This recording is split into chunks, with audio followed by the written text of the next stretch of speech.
I would like to acknowledge the OCLC Research Library Partnership, which both underwrites and inspires our work. Attendees of this webinar are from the OCLC RLP. Thank you for your continued support and input into our work. These are crucial to our success. And now I'm delighted to turn things over to my colleague in the RLP, Rebecca Bryant, who will kick things off for us. Hi, good morning or good afternoon, everyone. I just want to position this webinar as part of a larger RLP webinar series that is a companion to our social interoperability and research support publication here at OCLC Research. You can see here highlighted in red this webinar today. You can see the ones that have passed that featured great case studies from the University of Miami, also from Rutgers University, from Syracuse University, and we have others coming up from University of Cincinnati, Universities of Arizona and Illinois. But we also have had some stakeholder spotlights from back in October that I would encourage you to follow up and learn more about, such as the one on research development and synergies with the libraries. We've wanted to focus on these also because in the course of our research on the social interoperability and research support publication, we found we want to really highlight some of the key stakeholders that may be new for libraries to work with and that may be the most synergistic. And so those were a couple there. Very quickly, I want to encourage you to take a look at the report that actually has inspired this webinar series. Is co-authored by myself, Annette Dortmund, and Brian Lavoie, all with OCLC, and explores the social and structural norms that shape cross-campus collaboration. So increasingly, we just can't do the work of research support alone as a library, and so this is examining that need and offers some advice on how to do that in a variety of areas. And we do talk in that report about research analytics, and that's why I'm so happy to have Allison and Laura share about what they're doing at Waterloo, because I've been watching what they've been doing for a long time, and I think we all should be, because they're doing some very exciting work. So that concludes my comments, and I think then we can turn presenter access over to Allison. So welcome, Allison. Hey, thank you, Rebecca and Marilee and Mercy for having us here today, and welcome everyone. We're really happy to talk with you today. And I just have to remember again how to move my slides. There we go. Before we get started, we want to recognize that both Laura and I are speaking to you from the traditional territory of the neutral Anishinaabe and Haudenosaunee people. The University of Waterloo is situated on the Haldimand Tract, land promised to the Six Nations 236 years ago that includes 10 kilometers on each side of the Grand River, which flows through Waterloo region. And it's important to note that currently there is an occupation of Waterloo Park adjacent to the University of Waterloo as local Indigenous people try to dialogue with our local government. So we've included a link to the land back camp if you'd like to read more about that. Since this is an audio-only presentation, here's who you're listening to. I'm Allison, and I'll start the presentation to give background on bibliometrics at Waterloo and the impact on the library. My picture is on the bottom right. Then Laura will take over to talk about the evolution of bibliometric services on campus and highlight some local use cases. And we're planning to leave about 10 to 15 minutes for the questions at the end, depending on how engaged we get with the polls as well. So the genesis of this presentation is from a draft I sent to Rebecca for a comment back in the summer. The ARL has a program looking at various research topics, including how does the library help to increase research productivity and impact. And they solicited both research project and practice brief proposals. We will send Rebecca the link to the practice brief once it's published, but essentially it sets out the bibliometric program at Waterloo, what we've learned, and what may be needed to set up a similar program elsewhere. And I'm happy to have questions on the brief once it comes out.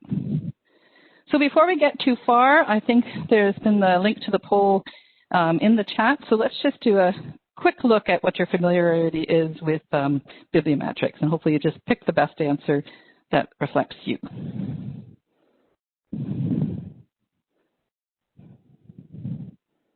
So thanks, Allison. We've got our poll results up on the screen. If you haven't had a chance to get to the poll, just go to oc.lc/polling and you can take the poll. It looks like folks are in the right place. It looks like we have a few people here who are experts, and the majority of people here are more in a learning space. We're going to be using this same URL. Oh, look at that! We've got a few more people who are expert. We're going to be shifting to a couple of more polls as the webinar goes on.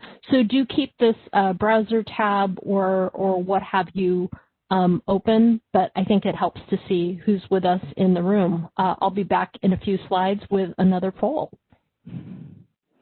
Great, thank you very much, Shirley. And thank you for those who had a chance to use the poll. I did stick in a slide on definitions, a very brief definition just in case. So bibliometrics are a method for counting and analyzing publications, citations, and authorship to measure research outputs.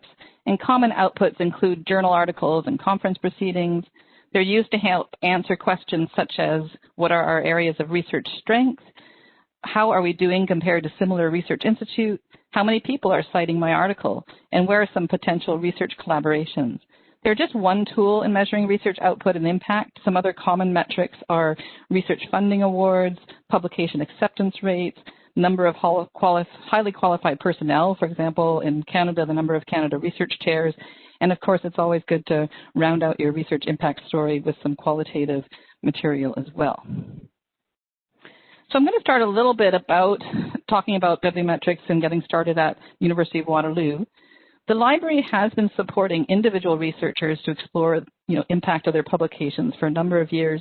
For example, our optometry librarian developed a workshop and a guide called Calculate Your Academic Footprint, which outlines a process for creating a master publication and citation list, for keeping citation counts current, and then how to calculate a more robust and accurate H-index. But in about 2012, the university realized that we needed to have an understanding at an institutional level because important stakeholders, including funders, ranking organizations, and various accountability organizations, increasingly were using bibliometrics as one way to understand research impact. So for example, in Ontario, the Ministry of Training Colleges and Universities had developed strategic mandate agreements with Ontario universities outlining what their key areas of differentiation were. And institutions needed to be able to provide metrics on how they're meeting their goals in those key areas. The province identified number of publications, number of citations, and citation impact as measures to understand research impact at those institutions. And decisions on funding for programs like the Canada Excellence Research Chairs are highly dependent on institutions showing research excellence and impact in those areas. Makes it essential that institutions understand these measures and how they may be assessed by external stakeholders. At that same time, the university strategic plan was being transformed, and they identified a theme of transformational research, and of course then you need ways to measure its progress. So the provost formed the working group on bibliometrics, including the library, Office of Research, Institutional Analysis and Planning, or IAP, and representatives from all faculties. It had an advisory board made up of the director of IAP, the university librarian, and the VP University Research. And their purpose was to assist the university in understanding how bibliometrics are used and provide resources to support researchers and administrators to use them more effectively and appropriately to support internal and strategic decision-making. And I'm going to talk about the next two aspects on this slide after we do our next poll. So I'll turn it back over to Marilee to do this poll. Let me just get myself unmuted before I share. So let's go ahead. So I've gone ahead and opened up the second poll, and you guys can take a couple of seconds to scroll over to that. It is at oc.lc/polling, and just asking you to take a couple of seconds and let us know where you are in your own institutional trajectory. So we can see here that most people, it looks like, have librarians who assist with bibliometrics.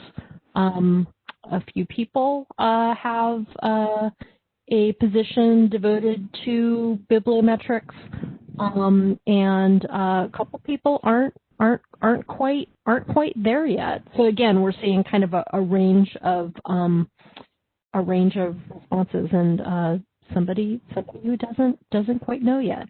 I'll leave this up, and we will include these poll results along with the email that you get from us. So I'm going to switch back, stop sharing, and turn things back over to Allison. Or somebody's done that for me. Thank you. Great. Thanks very much. So one of the questions we were interested in, I think that OCLC was interested in, was about positions dedicated to bibliometrics. So one outcome of the campus partnership and in support of the strategic plan was the recognition that we needed a campus expert. So this led to a new specialization in the library, and we've included the link to the job description in our resources slide at the end if you're interested. The way Waterloo approached this position was, rather than envisioning it as support for individual faculty members, although Laura does provide some support in collaboration with liaison librarians, this librarian very much works at the institutional level with key partners in IAT and the Office of Research. She's expected to be the campus expert on bibliometrics and associated tools, handling requests for bibliometric data analysis and replication of ranking methodologies, which I know Laura has an example of later. She's also expected to supply individual and group instruction around bibliometrics and tools and liaises with our vendors. We've also managed to provide some opportunities for MLIS interns to learn more about bibliometrics, sometimes using up to 30% of their internship to support our bibliometrics librarian. And another component that was important for the institutional readiness at Waterloo around bibliometrics was development of a consultation process and white paper on bibliometrics. And the link to this white paper is again on our resources slide. It's in our institutional repository, and the library also has a library guide devoted to it.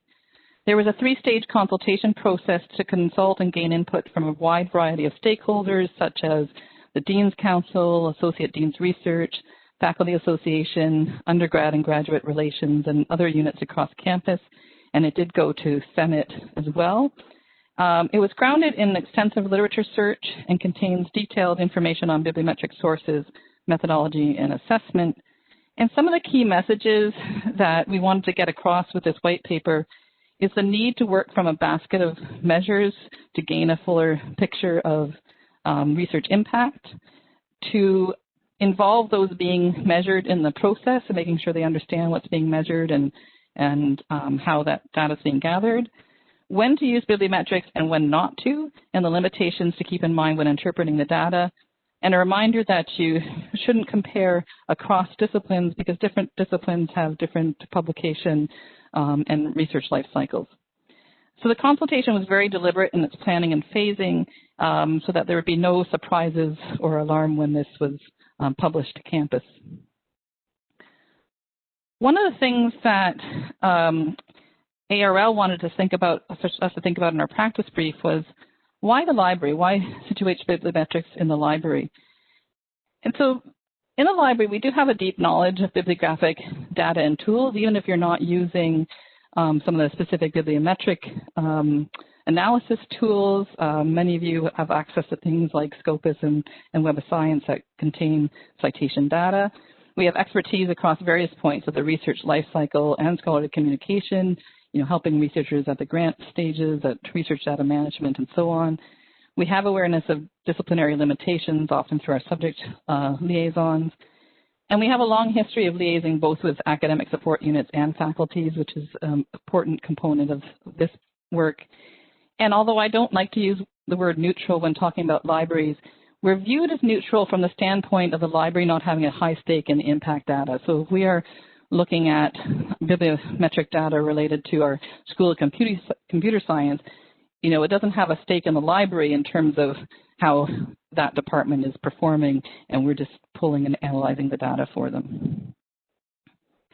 And then also in preparing for this presentation, Rebecca asked us to think about what the impact is on the library by involving ourselves in institutional level bibliometrics.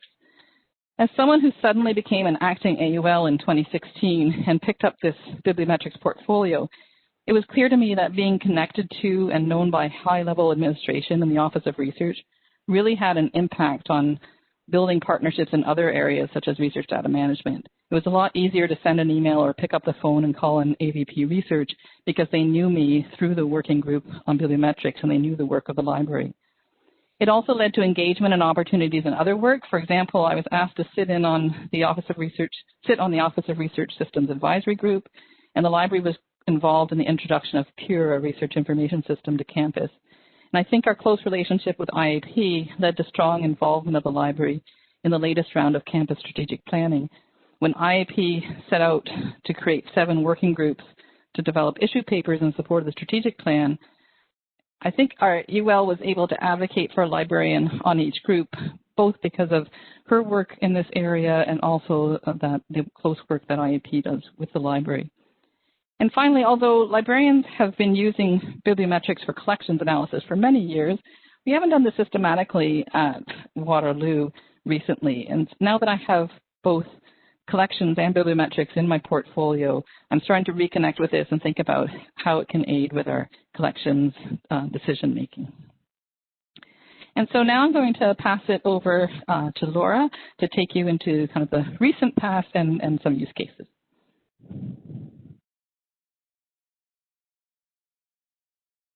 All right, can you hear me? I hope so. Thank you, Allison. So yeah, I'll be talking in a bit more detail about the evolution of bibliometrics and research impact services at Waterloo, as well as Allison mentioned, some specific use cases that will give you some practical insight into the types of projects that we have worked on here. So this diagram on this slide gives us a high-level look at some of the projects coming out of the working group specifically. So Allison had mentioned the working group on bibliometrics. It was one of the outcomes of the transformational research theme from our previous strategic plan. The foundational work provided by the white paper in 2016, so that first mark on the diagram there, was followed by the development of the research metrics framework over the years 2015 to 2017. This framework aimed to provide detailed bibliometric indicators that were attached to each of the major research themes that were identified in that previous strategic plan. These themes were strongly tied to the establishment and renewal of several of our research institutes at the university. In 2019, what we called the Bibliometric Assessment Tool report was created. This report provided an extremely detailed review of our existing bibliometrics assessment tools. It also talked about our known use cases and an overview of other prominent bibliometrics tools. So one of the primary recommendations that came out of this report was that we should continue to subscribe to both Insights and SciVal, with the caveat of whether there was funding available. And this recommendation was then endorsed by our advisory board on bibliometrics. So we've actually now just completed a renewal for both these tools for a 3-year term. We see there being new developments made with other tools, like you might be familiar with Dimensions, which is of high interest to us. However, we find that at this time, the renewal of our existing tools was most useful for our current needs, but we're going to continue to monitor the development of these other tools and see if that will fit into our work in the future. So the working group on bibliometrics is also supporting the current strategic plan that has identified a new set of research areas of excellence. So they're calling them research areas of excellence opposed to themes this time around. So work is currently being done to help define these research areas and also to develop appropriate research excellence indicators. So these don't only include bibliometrics, but will be integrated into reports in collaboration with those groups that Allison had previously mentioned, so Institutional Analysis and Planning and our Office of Research. I also wanted to mention a couple other possible new projects that are sort of in the development phase right now. So we're currently working with various campus stakeholders whose work is related to equity, diversity, and inclusion. And we're looking at developing indicators at the institutional level. I'm sure that many of you are thinking about similar projects at your institutions, as it's a very timely project. And I'm just discovering that not only is it a timely project, but there's also already quite a robust body of research to work from in this area. And I just wanted to maybe put a little shout out to a Canadian researcher, Vincent Lavrivier, who does work in this area, as well as an American researcher, Cassidy Sugimoto, who both of these authors have done quite a lot of research specifically in this area, but you might also have one of their books sitting on your desk right now. There's also interest at the institutional level to integrate bibliometrics more broadly into work related to what they're referring to as research computing data. But really what they're interested in looking at is the development of some sort of annual or regular reporting structure that includes bibliometrics and other indicators of research across campus. This project's really new, so there's a lot of details that still need to be worked out. And I think we're probably in the point where we're talking about doing some pilots and seeing sort of where we can go from there. So I also wanted to take a moment to talk about the recent development of a community practice on campus. So unlike the working group, this is a more informal group on campus that's really open to anyone. So there's not sort of like representational membership included in this group. If you're doing any sort of work or have any sort of interest related to bibliometrics, you're more than welcome to join this group. And really it's meant to provide training and sharing of knowledge across campus. And it's really focused on presentation and discussion format. We currently have 35 members, and I've seen about 13 to 16 people per meeting so far. I believe we've had 4 community of practice meetings since the spring. And we had the members really identify what they wanted out of the group. So one of the major things that they identified wanting was learning from each other. So learning the good and the bad. So what mistakes people have made and what are some of those key takeaways and that sort of thing. They also wanted a balance. This is why we chose the presentation discussion format. They really wanted a balance between training and then the opportunity to discuss topics with like-minded colleagues. And we spent some time in the early days identifying like specific topics that they were interested in learning more about. So we've currently had presentations on topics such as the disciplinary metrics using SciVal. We've also had a little bit of a journal club where we reviewed some recent articles on bibliometrics. We've also talked about methodologies for generating metrics, the history of bibliometrics at Waterloo, because a lot of the people are new to bibliometrics on campus.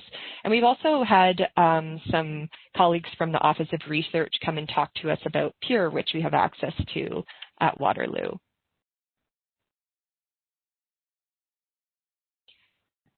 So the expansion of bibliometrics across campus is enabled by a growing base of experts that have the knowledge, skill, and maybe most importantly, the time to do bibliometric work.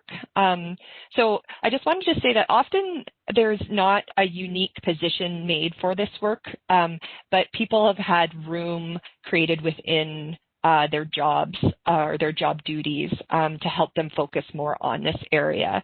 So to give you an example, some examples of positions, and these, just to emphasize, these are not people within the library. These are individuals outside of the library that do bibliometrics work.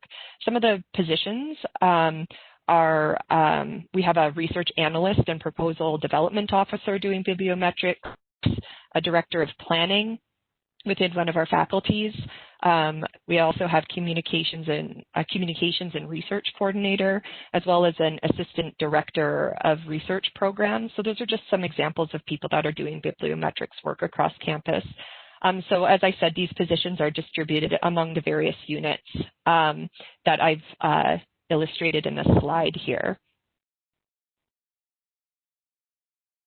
Okay, so now I'm going to talk about some specific use cases, as it's really quite common for this type of work to use use cases to illustrate some of the complexities of the work.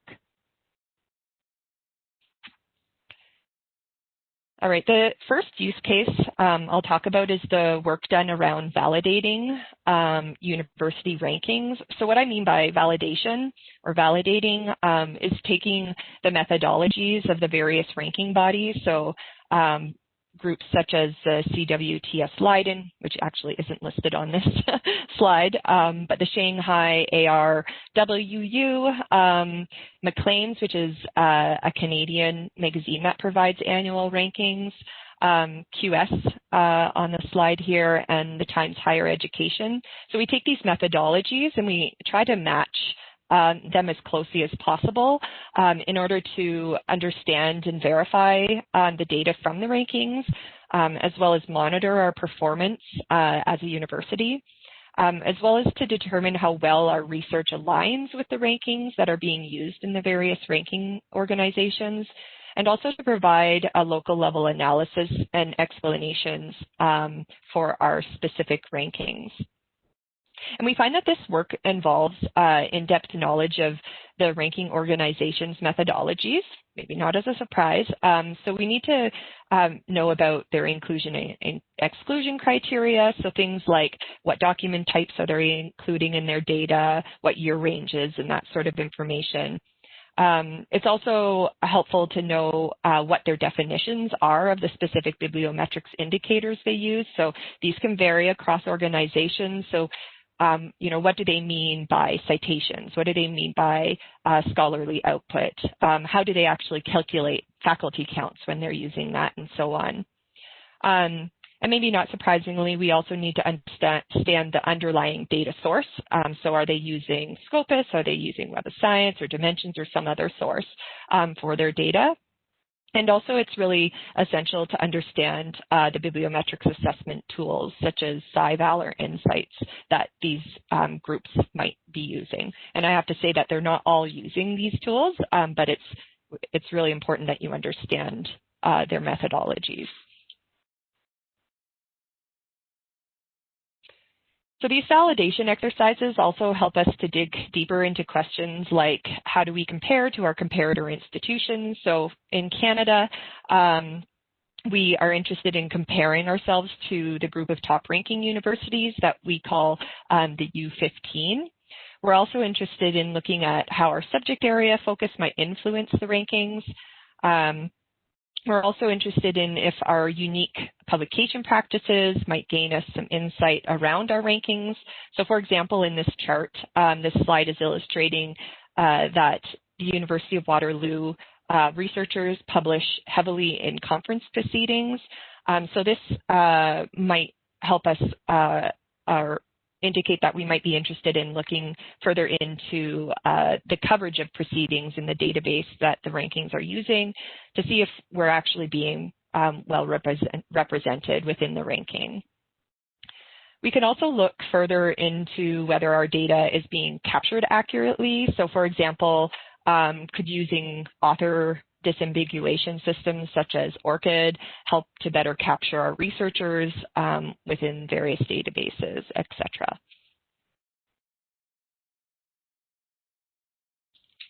Okay, so the next use case I'd like to share with you highlights the type of support my role provides in growing the bibliometrics expertise within our faculties across the institution in order to build what I'd like to call a network of expertise. Faculties such as the Faculty of Science, our Faculty of Math, and the Faculty of Engineering have various depths of expertise within their units. And this is continually growing as they make the case to have more resources put behind this work. So some of the faculties have even more than one position devoted to bibliometrics, for example. So these positions within the faculties support a range of activities that include the researcher level support and training, faculty level analysis and reporting. One of our groups is actually creating dashboards at the faculty level and department level, and they also help with strategic decision making. So for this use case, I'll talk about the work that I've been doing in collaboration with the research analyst from the Faculty of Engineering. I've provided support in the development and presentation of overviews of bibliometrics that have been tailored, and tailored training for members of this faculty. I also consult with the analyst specifically on the use of metrics and the various types of training materials that we might want to develop. So my work with the research analyst has been really rewarding as this allows me to have a colleague that has a high level of skill who's basically my counterpart within a specific unit. And as I'm actually we didn't describe this, but I'm fairly new in this role. I just began in January. We've really learned a lot from each other in this collaboration. So far, we've done presentations at the faculty level, at the Engineering Chairs Council meeting. And this is really in order to introduce bibliometrics at the administrative level within the faculty and to get buy-in from the chairs of the individual departments, because this then enabled us to develop specific presentations at the department level for the faculty members within the department and those chairs. And we really focused on tailoring the overviews to their specific departmental data. So we're now in the process of developing and delivering individual and group training to specific faculty members who are interested in their own data for annual reviews and promotion and tenure packages. And I just wanted to say that the image in this example this image in this slide is an example of just like the index page of one of the training materials we created for a specific training for faculty members. So when we start talking with the departments and the faculty, we always begin talking about some basic principles in the responsible use of metrics, as Allison had already indicated. So we really emphasize in almost each one of our touch points with people that we need to be using these metrics as part of a basket of measures. So emphasizing that they're really only part of the picture. That there are data set limitations, so reporting the data set that you're using is really important, and to be aware of the disciplinary discrepancies. And as mentioned before, faculty are really interested in learning to use these systems for their individual use, and as I said, primarily for tenure and promotion. So we also emphasize the use of ORCID, which I had already touched on before, as really an interoperable name disambiguation. So what I mean by interoperable is that you can use it across systems. Again, we emphasize the responsible use of metrics. And then we also encourage them not to use oversimplified metrics such as the H-index. So this is an example of one of, just so you know, many of the slides that we show and prepare for the departments. But we try to present an overview of their statistics so they're hearing about these data in a meaningful and concrete manner for themselves. And in this chart, we talk about the category normalized citation impact, which is from Insights, that helps to normalize the data by size, discipline, and year. So we would talk about how the total publication count is only part of the story, so those bars in the chart. So if we want to talk about impact in comparison to other institutions, it might be best to look at something like the CNCI. So this is just an example. Okay. The last use case I'm going to talk about is an ongoing project that we're working on that's looking at the areas of research excellence, as we previously mentioned, that were identified in the current strategic plan. So at this time, the intention is really to develop a sound methodology for actually capturing these research areas and then identifying appropriate bibliometrics indicators that we can then use throughout the life of the plan. So for the methodology, we're developing robust search strings for each of the research areas. And we chose this method as it captures the research areas regardless of the researcher or the unit that the research is taking place in. We want to capture the institution broadly, not necessarily the individual research groups. So that's an important distinction in the way that we've chosen to do our methodology. So the way we go about this is we perform a search within Scopus with affiliation searches applied. Then we import publication sets into SciVal, so then we can do the benchmarking and trend analysis. Also outside of SciVal, the SciVal system, we also do a cross-reference with each publication with a master list of UW authors that's actually pulled from Scopus. And this helps us to gather the total UW author counts per research area.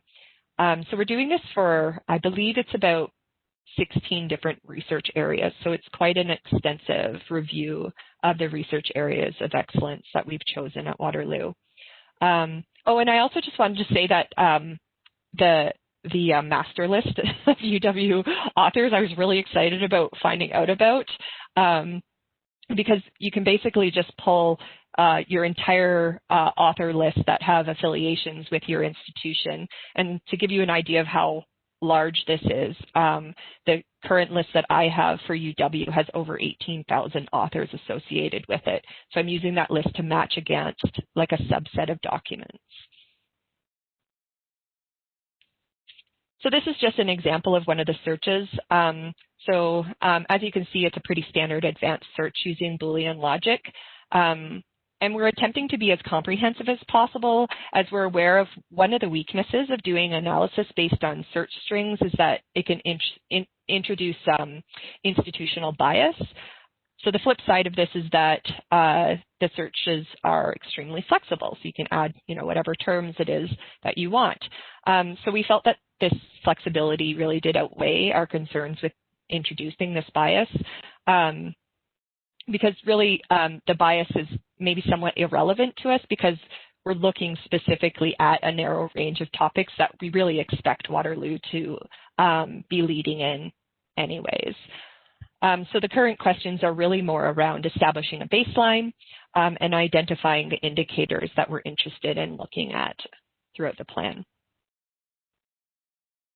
So this is just an example of a table that we've developed for the reports, and they're still in draft, so we're always welcoming feedback on what indicators we're choosing and how we're choosing to present them as well. Here you can see the universities.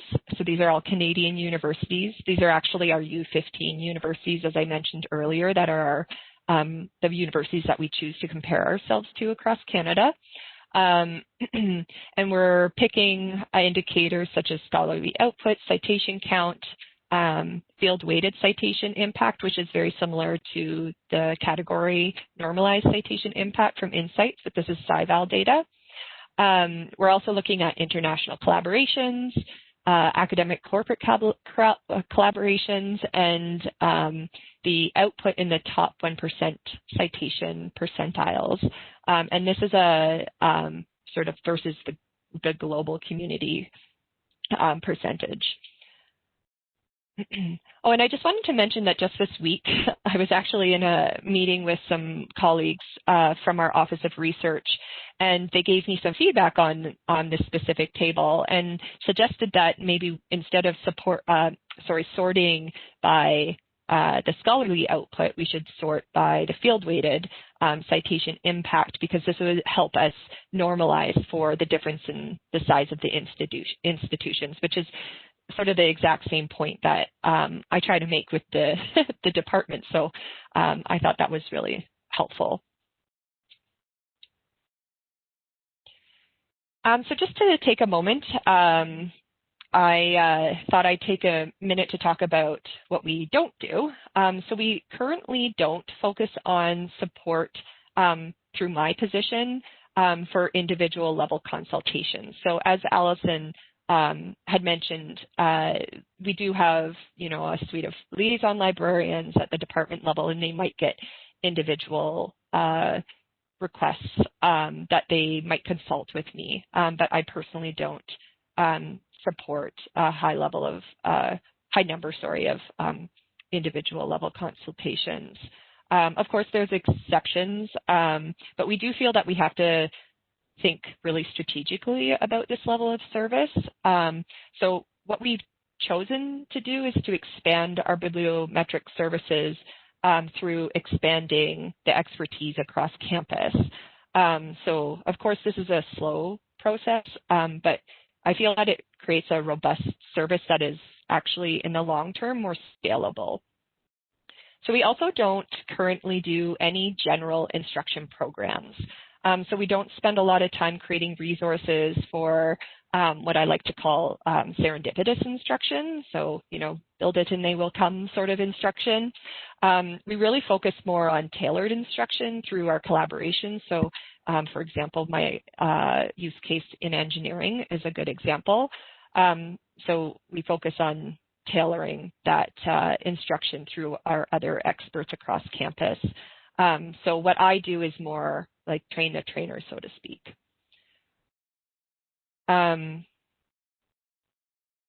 and so we might also, through this process, over time, identify and develop materials that are of more broad interest, and then begin to provide more general materials online.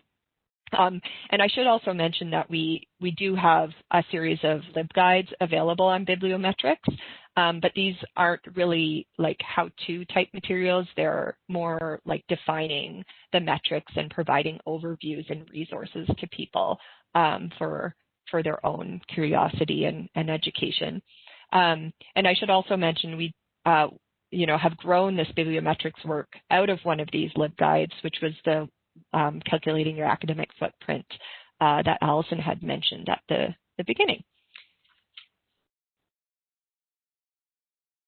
So that's all I have for you today, Allison and I have for you today, and I just wanted to mention these resources. A couple of them we've referred to, the job description for my position, the BRI guides that I just mentioned, our white paper, as well as I highly recommend, if you're not already familiar with the two bottom resources, the Bibliomagician blog has a lot of great articles and blog posts about bibliometrics and how it fits within the broader research area.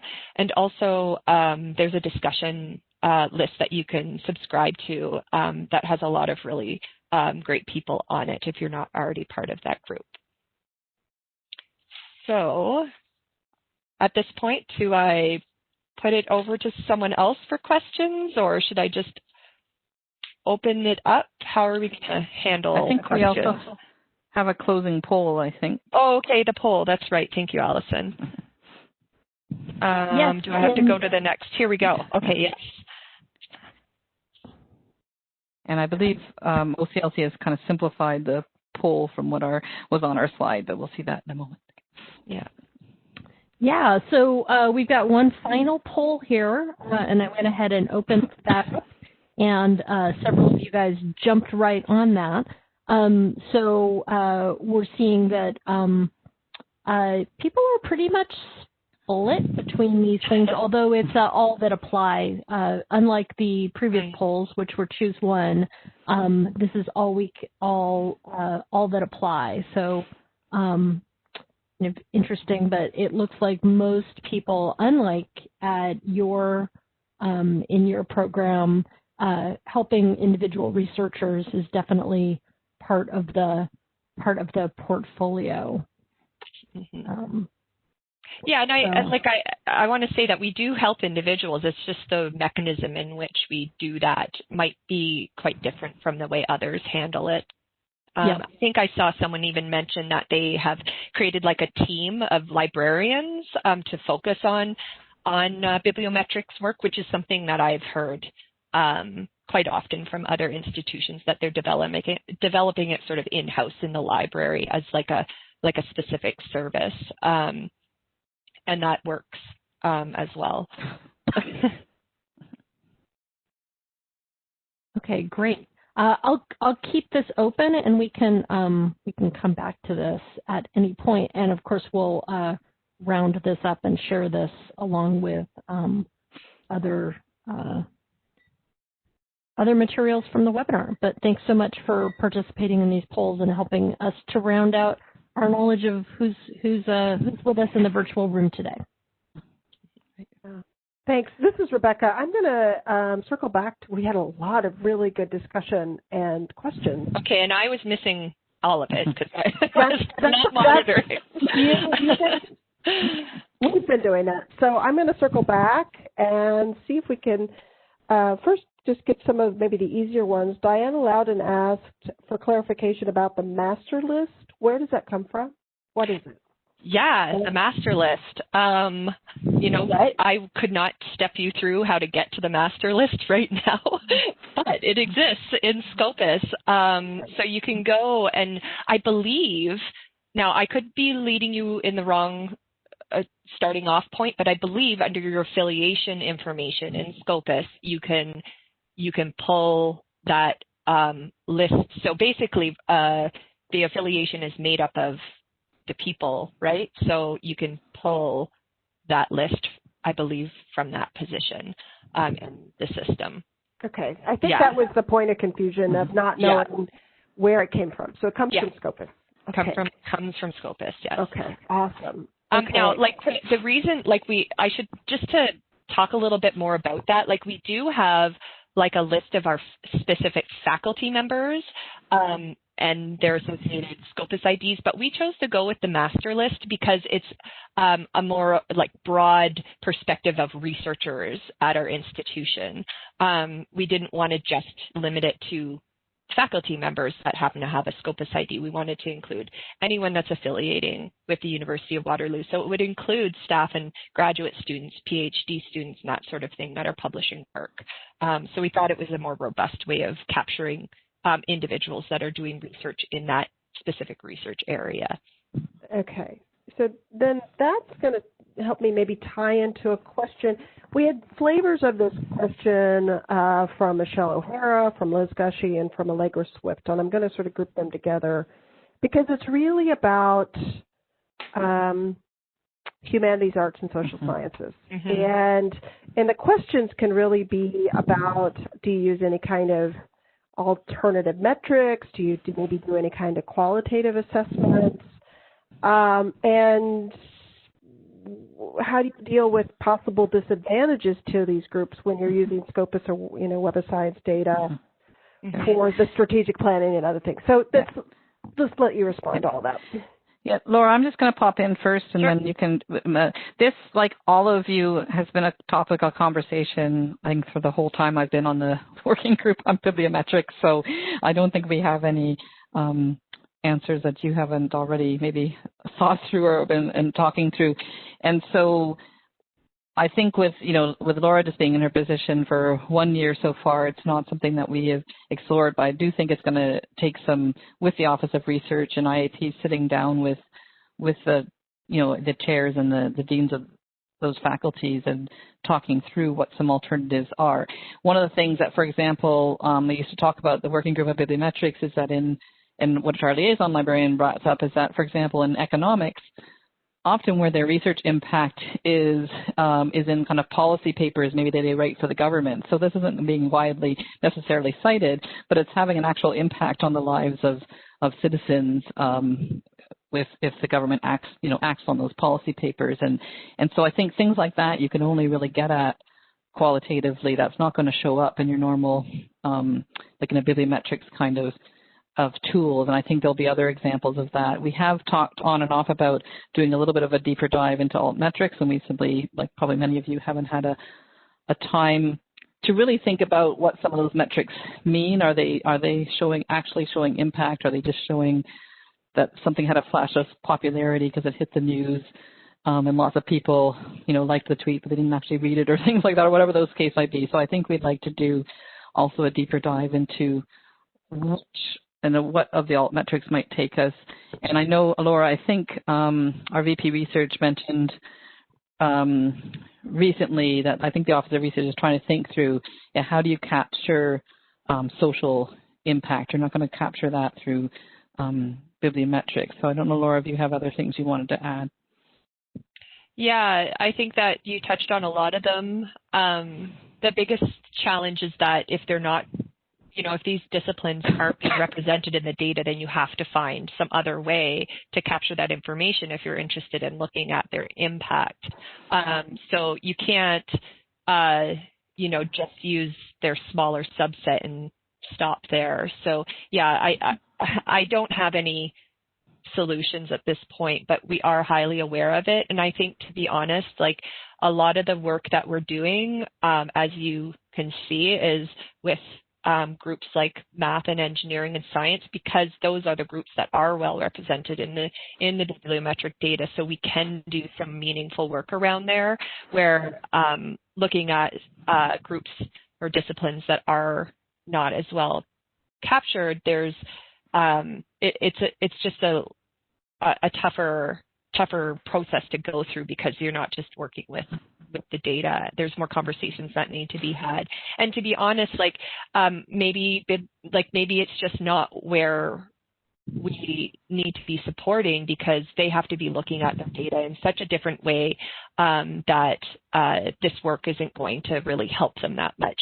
And the other thing I wanted to note was that looking at altmetrics for these underrepresented areas, to me, doesn't feel like that great of a solution, because you're still basing the altmetrics on these like typical forms of publication, which are research articles that are the things that can be cited. So I know that Dimensions, for example, is doing a better job of capturing these non-typical scholarly outputs. So I think that we're going to see some changes there, but it's still lots of conversations to be had around that, and I don't have any answers. Okay, thank you. One other question, and if Marilee and I'll get to this one from Allegra here. Kenny Narlich asked if other Canadian institutions have positions like you have at Waterloo. I know for sure, and then I'll let Laura jump in. I know for sure that McMaster is in the process of hiring a bibliometrics and research impact librarian. That was advertised this year. I don't know where they are in their hiring process, but that was definitely out for advertisement this year. And then Laura, I don't know whether any of the folks that you talked to in the Canadian bibliometrics community of practice, whether that's the focus of their job or they're just doing part of it. Yeah, I would say I know at least it's the University of Alberta, which is one of the major Canadian universities out west, has a specific position. Our University of Saskatchewan, I believe, has a position, but they're not actually in the library. And then the University of Manitoba, I believe has a position, but I'm not sure where they're situated. But across Canada, I'm not 100% sure, but there are some people that have committed bibliometrics positions. We're not the only ones in Canada. Okay, and then a follow-up also, I want to make sure I get this question from Diana Loudon, who asked if there's also a regular community of practice, I think presumably maybe North American or global, for practitioners in this area. I know that you mentioned the listserv and other things, but if there's anything else that you would want to point people to? Yeah, absolutely. So I'm not aware of any sort of community practice where it's like an informal type of, like if it was international, it would have to be some sort of virtual meeting, right? So I'm not aware of anything that happens on a regular basis, but it just could be me being unaware of it. But I do know that, I'm forgetting his name, last name Bender, I believe, out of NIH. They have hosted a symposium every second year. I went to it this fall. It was really, really great, sort of, conference style presentations and some training from vendors and that sort of thing on bibliometrics. It's also some leading organizations over in Europe. ISSI, I believe, does a lot of work in supporting bibliometrics in the European region. And the Bibliomagician blog is actually out of the people involved in that group as well. In Canada, we have the Bibliometrics and Research Impact Community, which hosts a conference usually every spring. And currently, I'm working with my counterpart out at the University of Alberta to get Canadian Bibliometrics and Research Impact Community practice up and running, where we'll do more, that informal type of virtual call where we can just share training and stories and that sort of thing. And we're kicking that off hopefully in January, but we're restricting it to Canada just because we feel like there's not a lot of support in Canada. But I mean, if you also as American colleagues feel like that is the case over the border, then maybe it is something we make more North American wide, or there be some sort of connection between an American group and a Canadian group. I'm not sure. Yeah, that's all I know so far. Yeah. Okay, great. Thank you. Very quickly, I want to get to the last question, so you'll have to be quick. And this is from Allegra Swift at UCSD. And she really asks about, do you discuss with the Office of Research Administration when they are looking at institutional rankings and impact and encourage them to be more inclusive? Yeah, I'm just going to answer that with that the chair of the Bibliometrics Working Group is one of the AVP research. So the Office of Research is very much involved in all the discussions that go on at the Working Group on Bibliometrics, and so they are very aware of where these things are useful and where the limitations are, and they have a high interest in that area. So I don't know that they need nudging, because they're very much part of these conversations on an ongoing basis. Okay, and I guess yes, I will take over as we are just at the top of the hour. Allison, Laura, thank you so much for sharing with us today. For attendees, thanks for your participation, your great questions. We will post a recording of this webinar online afterwards. I'll notify you by email when that's available. And this concludes